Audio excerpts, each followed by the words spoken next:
Qu'est-ce que le monde de l'invisible? Qu'est-ce qu'il nous apprend? Comment il nous touche? Comment y accéder? Pour cela, je prendrai 3 versets, 3 histoires qui sont dans la révélation, où Dieu nous parle dans ces 3 histoires de l'invisible.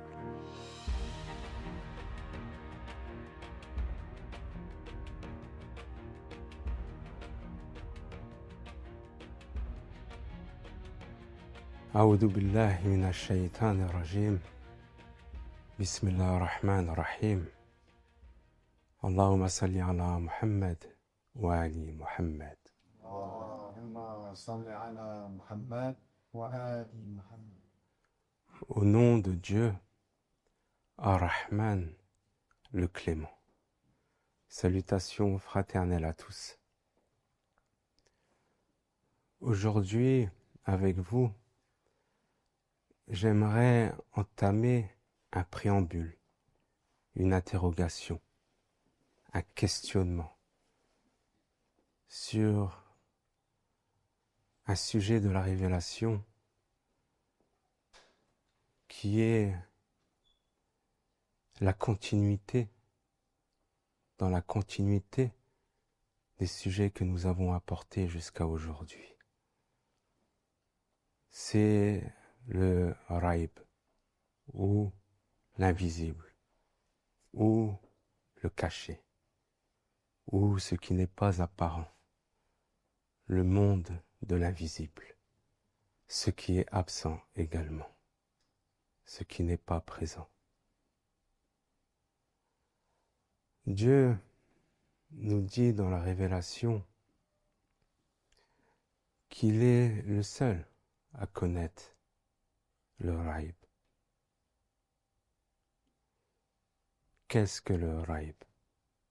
Peut-être que je le prononce mal, mais c'est pas grave. Qu'est-ce que le monde du caché, le monde du mystère? Peut-on y accéder? Peut-on y avoir une certaine visibilité, une certaine vision qui nous apporte une certitude? Pour cela, je vais commencer par citer le premier verset. Dans la sourate La Vache, c'est le livre au sujet duquel il n'y a aucun doute. C'est un guide pour les pieux, qui croient à l'invisible, qui croient à Raib, et accomplissent la salate, et dépensent de ce que nous leur avons attribué. Le livre de Dieu, mes frères, mes sœurs, il nous parle, il nous construit, comme nous l'avons déjà dit. Il est un langage qui nous apprend la parole. Ce langage, cette parole, elle n'est pas pour n'importe qui. Elle est pour ceux qui croient au rail, qui croient en l'invisible.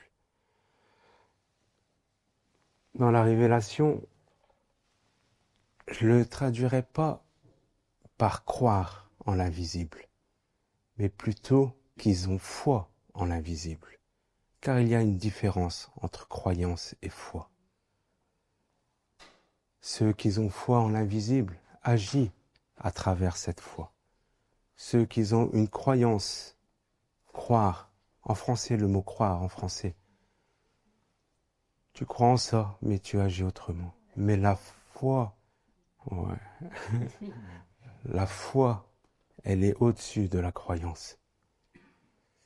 Pour comprendre ce qu'est le monde de l'invisible, il faut tout d'abord, et c'est la première condition, c'est avoir la foi. La foi qui est en opposition avec l'entendement, l'intellect, la réflexion.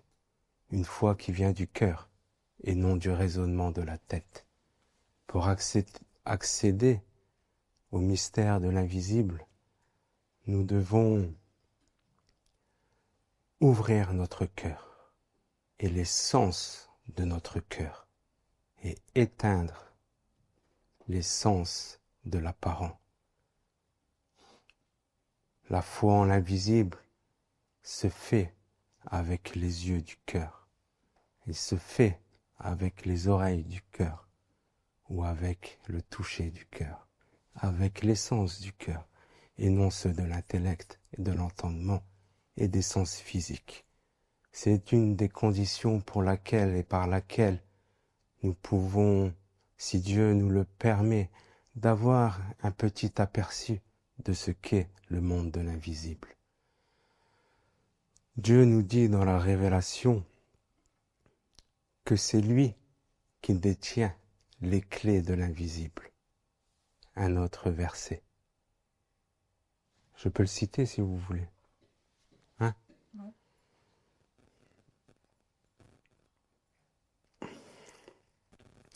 C'est lui, dans la sourate 6, au verset 59, Dieu nous dit, c'est lui qui détient les clés de l'inconnaissable.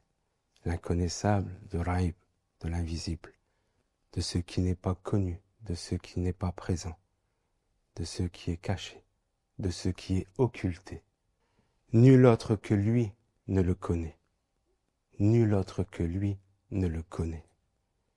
Et il connaît ce qui est dans la terre ferme comme dans la mer. Et pas une feuille ne tombe qui ne le sache, et pas une graine dans les ténèbres de la terre, rien de frais ou de sec qui ne soit consigné dans un livre explicite.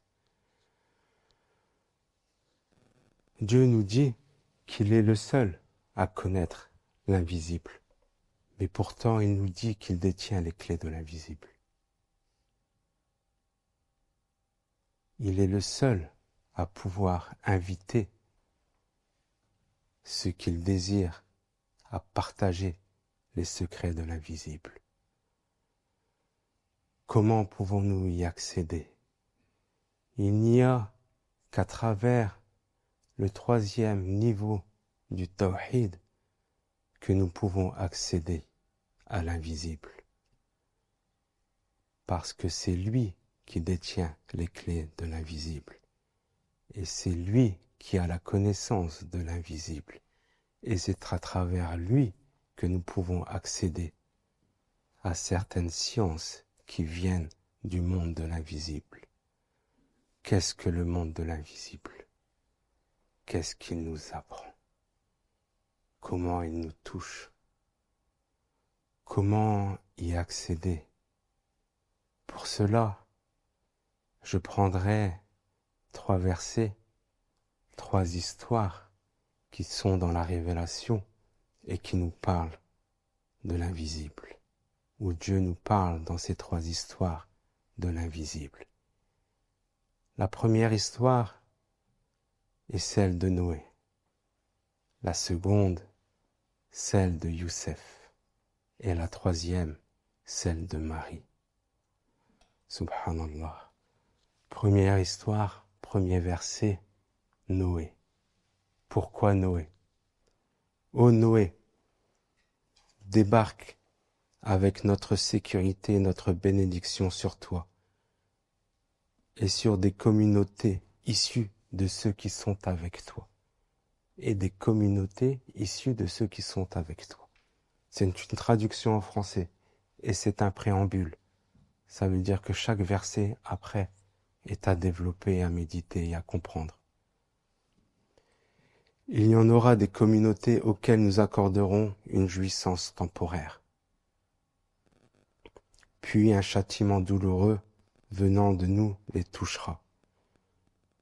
Voilà quelques nouvelles de l'inconnaissable que nous te révélons.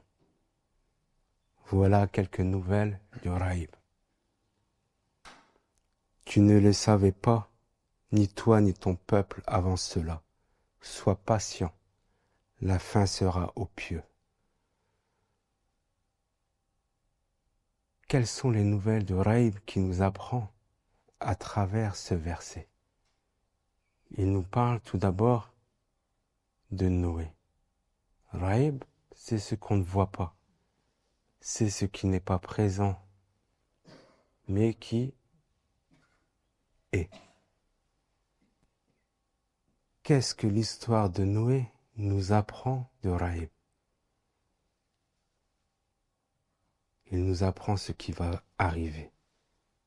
L'histoire de Noé, il nous montre que tout un peuple est balayé, toute une civilisation et une nouvelle génération, une nouvelle lignée prend le relais avec Abraham. Car juste après Noé, c'est Abraham. Abraham qui, je le répète, chose que nous avons vue dans les discussions d'avant, est le père des deux grandes lignées qui viendront cheminer jusqu'à la fin des temps. Le père de la lignée d'Ismaël, qui donnera le messager de Dieu et qui donnera les Asbat, et le père de la lignée de Israël, Jacob, Imran, qui donnera la lignée des prophètes jusqu'à l'avènement du Messie, fils de Marie.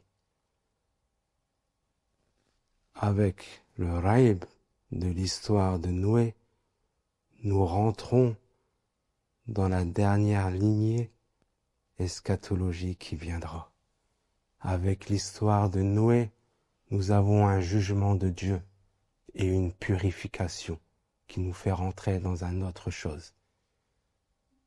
Vous comprenez? Deuxième histoire. Là, ce n'est plus l'histoire de Noé, mais c'est l'histoire de Youssef. Vous voyez, commencez à voir le rapport. Youssef, qu'est-ce qu'il apporte?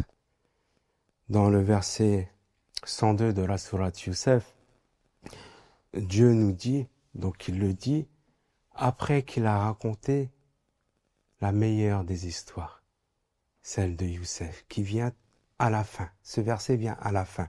Il vient quand Youssef et ses frères se prosternent devant Jacob, chose que nous avons vue. Et cette prosternation les amène au Banu Israël. Les enfants de Jacob deviennent les tribus d'Israël.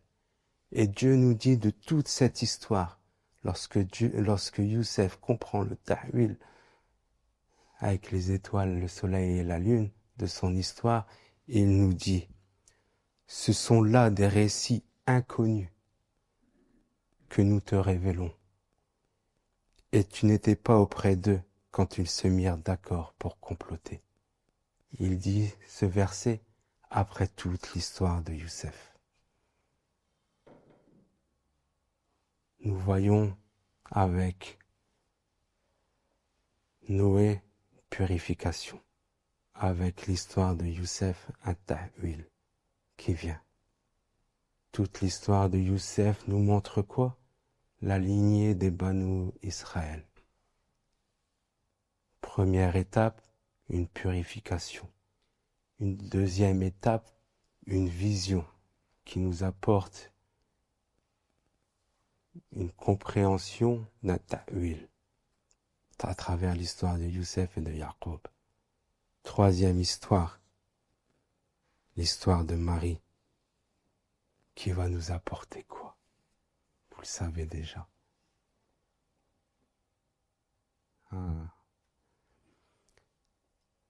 Je commence. Surat Al-Imran, versets 44 et 45. Ce sont là des nouvelles de l'inconnaissable. Ce sont là des nouvelles du Raïb. Que nous te révélons.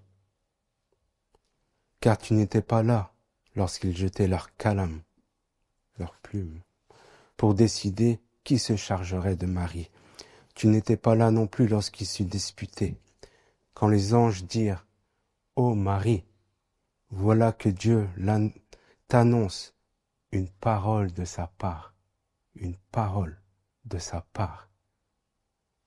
Son nom sera Al-Messie, Isa, fils de Marie, illustre ici-bas comme dans l'au-delà, et l'un des rapprochés de Dieu.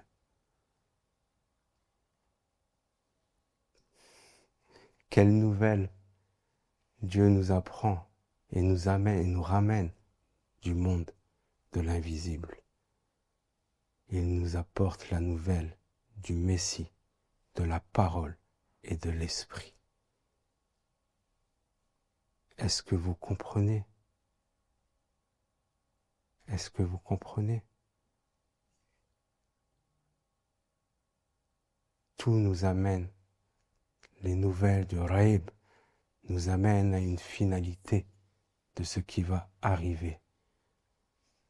Pour aller dans le Raïb, nous avons, première chose à faire, 3 étapes à travers ces 3 histoires, une purification qui amène une nouvelle dimension, une nouvelle lignée.